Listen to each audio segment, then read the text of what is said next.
Hello everyone. Today, I will show how to use the Viewshed analysis function. First, on the right side toolbar of the LiDAR360 main interface, click on the Terrain drop-down menu and find the Viewshed analysis tool. You can also search for the Viewshed analysis tool directly and click to open it.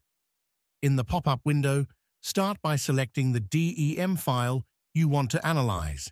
Then input the observer points file, which is usually a point-type vector file representing the observer's position.